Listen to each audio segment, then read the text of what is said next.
여러분 안녕하십니까? 화요일 아침 여수 MBC 뉴스투데이입니다. 전남도가 수해복구 행정 절차와 관련해 중앙정부의 규제 개혁을 건의하겠다고 밝혔습니다. 전남도는 김영록 전남지사가 2년 전 수해가 발생한 구례를 방문해 수해복구 사업이 복잡한 행정 절차로 속도를 낼 수 없다며 이같이 밝혔다고 밝혔습니다. 구례에서는 2년 전 기록적인 집중호우와 섬진강댐 대량 방류로 1,500명이 넘는 이재민이 발생했고 가축 2만여 마리가 폐사하는 등 대규모 수해 피해가 발생한 바 있습니다. 정부가 집값을 안정화하기 위해 여수, 순천, 광양 지역을 부동산 조정 대상 지역으로 지정한 지 1년 6개월이 됐습니다. 각 지자체와 업계는 현 상태가 시장 안정화를 넘어 극심한 침체를 유발하고 있다며 일제히 규제 완화를 요구하고 나선 상태인데요. 그 결과가 이번 주 나옵니다. 박광수 기자입니다. 여수의 대장지구로 불리는 웅천 신도심 주거지. 아파트 거래량이 급격히 줄어들면서 가격을 끌어내리기 시작하는 분위기입니다. 하락폭이 가격 안정화 수준을 넘어서고 있다며 우려하는 목소리가 나올 정도입니다. 최고가 최저가가 한 1억 6천 정도 차이 나요. 지웰 2차가 6억 1,700, 그다음에 최저가가 지웰 3차가 4억 5천에 거래가 됐어요. 한 8개월 정도 되겠네요. 거래를 했던 게. 그러면은 가격 자체가 그만큼 떨어진 거죠. 웅천지구와 함께 가장 뜨거운 주택시장이었던 여수 중림지구도 아파트를 사거나 팔겠다는 문의가 뚝 끊겼습니다. 업계에서는 무엇보다 부동산 조정지역 지정에 따른 대출 규제와 세금 인상 영향이 큰 것으로 보고 있습니다. 여수와 순천 광양 지역이 비수도권 중소도시 가운데에서는 유일하게 부동산 조정 대상 지역으로 지정된 건 지난 2020년 12월이었습니다.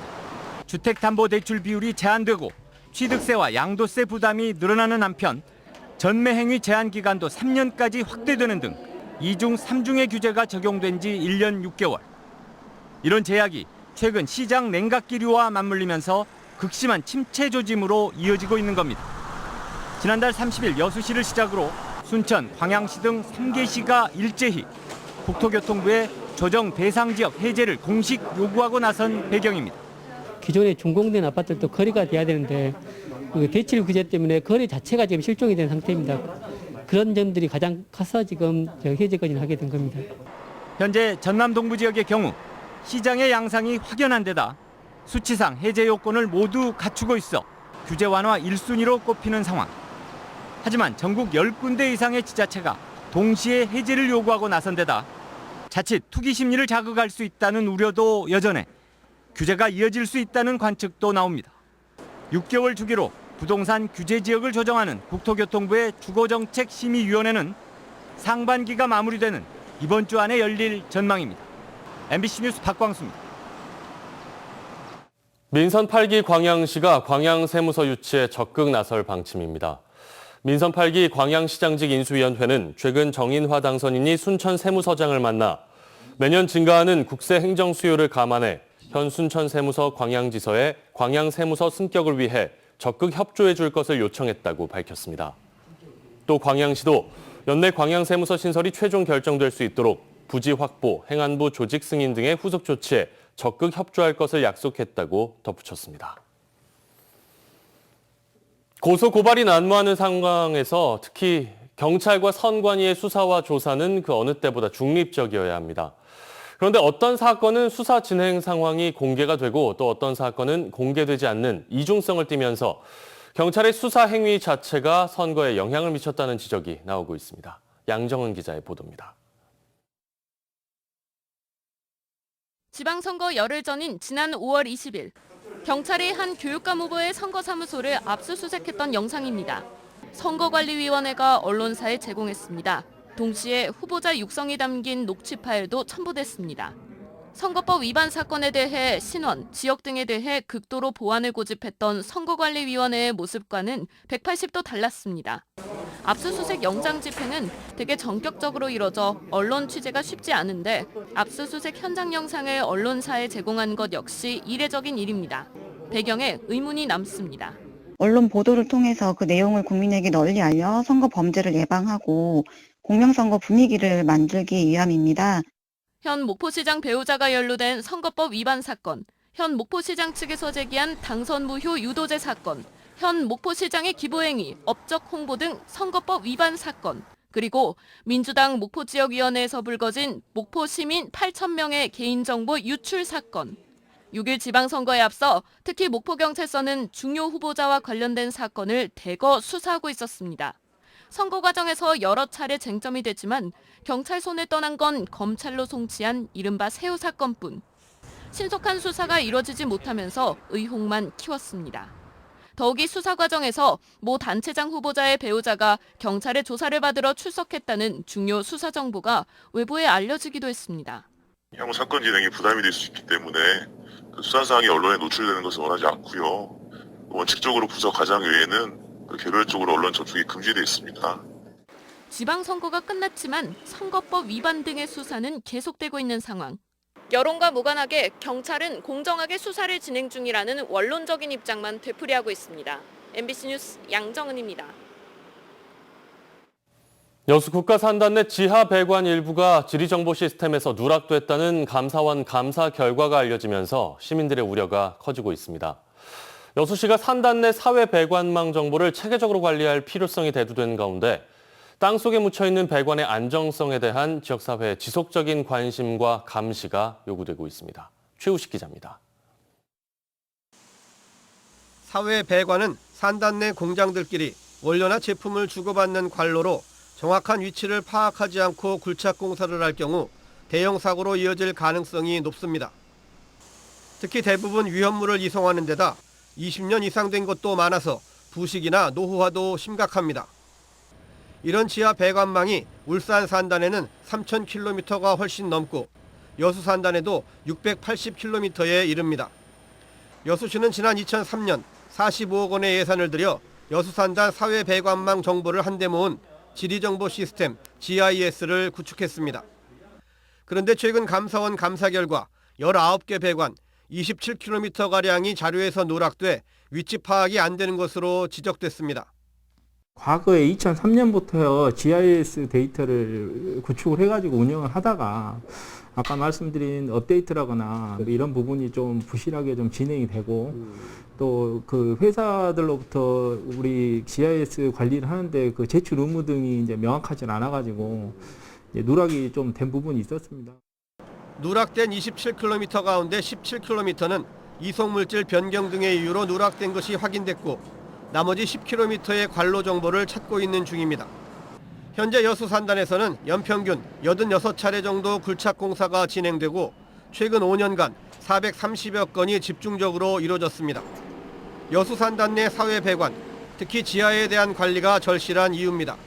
일단 그 시민 안전을 위해서 그 배관을 정확하게 어디에 있는지 인식하고 있어야 하고 그래야 공사하겠습니다. 공사 허가를 내줄 때 그 부분을 피해서 굴착 공사를 할 수 있도록 유도를 해야 그 안전사고를 예방할 수 있는 거잖아요. 여수시는 서둘러 누락된 사회 배관 정보를 확보하고 여수 산단 디지털 환경안전관제센터가 설립되면 시민 안전과 직결되는 산단 내 지하 배관망도 종합적으로 관리하겠다는 입장입니다. MBC 뉴스 최우식입니다. 여수 웅천 소호를 잇는 선소대교가 임시 개통된 이후 도심권의 교통 흐름이 크게 개선된 것으로 나타났습니다. 여수시는 최근 웅천 생태터널과 선소대교의 교통량을 모니터링한 결과 하루 평균 7천여 대의 차량이 선소대교로 우회하고 있으며 도원사거리 주변 교통 흐름도 교통량은 다소 증가했지만 신호체계 개선을 통해 종전과 비슷한 흐름을 유지하고 있다고 밝혔습니다. 그러나 여수시는 출퇴근 시간대에 소호동 장성마을에서 선소대교 방향으로 이어지는 좌회전 차량 정체가 발생하고 있다며 이에 대한 개선 방안도 마련하겠다고 덧붙였습니다. 마을 어귀마다 흔히 마주쳤던 장승은 이젠 오랜 추억이 됐는데요. 전통 문화를 지켜야 한다는 고집 하나로 30년 넘게 장승을 깎고 있는 70대가 있습니다. 문현철 기자가 만나봤습니다.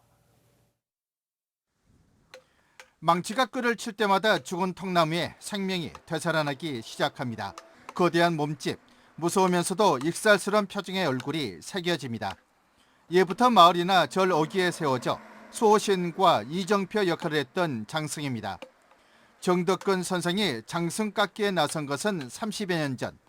농촌이 쇠락하면서 풍년과 평안을 기원하는 장승도 함께 사라지는 게 안타까워 끌을 들었습니다. 저 스스로 지금까지 연구하고 갈고 닦은 것이 지금까지 온 것 같습니다. 하루가 다르게 세태가 변하지만 장승을 만드는 나름의 원칙은 수십 년 동안 변함이 없습니다. 엄하게 가르침을 주는 그런 장소로 만들고 그렇기 때문에 저 같은 경우는 전통 장승을 지금까지 이어오고 있습니다. 지금까지 만든 장승만 400여 쌍. 전국 각지에서 찾을 만큼 유명세를 탔지만 지금은 주문도 관심도 줄어들고 있습니다. 전통 장승의 명맥이 본인에 대해서 끊어지지 않을까 하는 걱정에 잠을 이루지 못하고 있습니다. 이 장승으로만 계속 하여튼 맥을 이어가도록 전통을 이어가는 데 또 노력하겠습니다. 30년 외길을 묵묵히 걸어온 정덕근 선생. 나무에 생명을 불어넣는 끌질에는 여전히 힘이 넘치고 있습니다. MBC 뉴스 문현철입니다. 기아 타이거즈가 올 시즌 절반의 일정을 소화한 가운데 예전과는 달라진 모습으로 팬들을 사로잡고 있습니다. 외국인 투수의 공백 속에서도 강해진 뒷심을 선보이며 상위권 싸움을 이어가고 있습니다. 조현성 기자입니다. 지난 겨울 김종국 신임 감독 선임에 이어 나성범, 양현종까지 차례로 영입하며 기대감을 높였던 기아. 올 시즌 반환점을 앞둔 가운데 38승 1무 32패로 3위 LG에 3.5게임 뒤진 채 4위에 올라 있습니다. 올해 기아 타이거스의 상승세를 이끌고 있는 것은 타선의 힘입니다. 타율과 타점, 홈런 등 팀 공격 지표 전 부분에서 1위를 달리며 화끈한 공격 야구를 보여주고 있습니다. 특히 상대팀에 먼저 점수를 내주고도 역전승을 거둔 경기만 18경기로 10개 구단 가운데 가장 많습니다. 올해 기아 야구가 재미가 있어지고 볼만해진 이유입니다. 역전의 점수 들어옵니다. 타이거스의 나스타 나성범의 역전 적시타. 역전의 명수 타이거스가 경기를 뒤집는 순간입니다.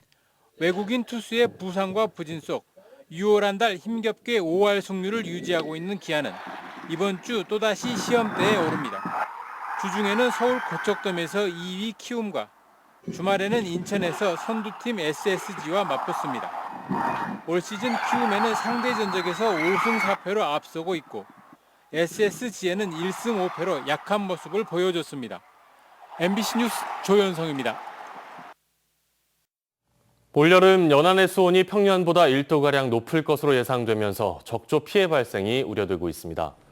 국립수산과학원 등에 따르면 올해 남해안 고수온은 지난해보다 보름가량 빠른 다음 달 초중순부터 시작되고 중순 무렵부터는 적조특보가 발령될 것으로 예측됐습니다.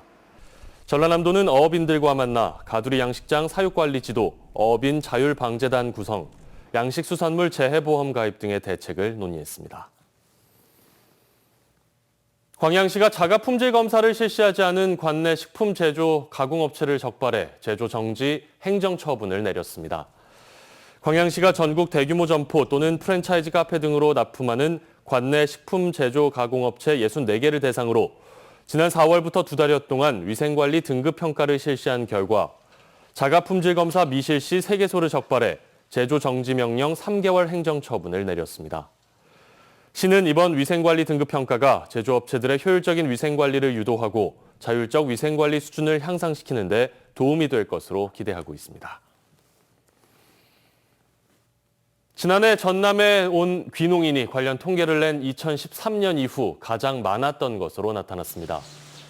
농축산식품부와 통계청이 함께 발표한 귀농인 통계에 따르면 전남의 지난해 귀농인은 모두 2,579명으로 전년 2,358명보다 9.4% 221명이 늘었습니다. 이는 지난 2013년 1,689명으로 집계를 시작한 이후 가장 많은 수치이고 5년 전인 2016년 1,937명에 비해서도 33.1% 642명이 늘어난 것입니다. 전남의 귀농인 3명 중 1명은 수도권에서 이전했는데 이는 코로나19 장기화와 도시주택 가격 상승, 농어촌에 대한 관심 증가 등이 복합적으로 작용한 결과로 해석됩니다. 금전 문제로 말다툼을 하다 모친의 집에 불을 지른 50대 아들이 1심에서 집행유예를 선고받았습니다. 광주지법 순천지원 제1형사부는 건조물 방화 혐의로 기소된 58살 A씨에게 징역 2년에 집행유예 3년을 선고하고 보호관찰과 사회봉사 80시간을 명령했습니다. A씨는 지난 4월 여수의 한 아파트에서 80대 모친과 돈 문제로 말다툼을 벌이다 집에 불을 질러 3,500만 원 상당의 재산 피해를 낸 혐의로 재판에 넘겨졌습니다. 재판부는 A씨의 죄질이 매우 좋지 않다면서도 인명피해가 발생하지 않았고 피해자가 선처를 원하고 있다며 양형 이유를 설명했습니다.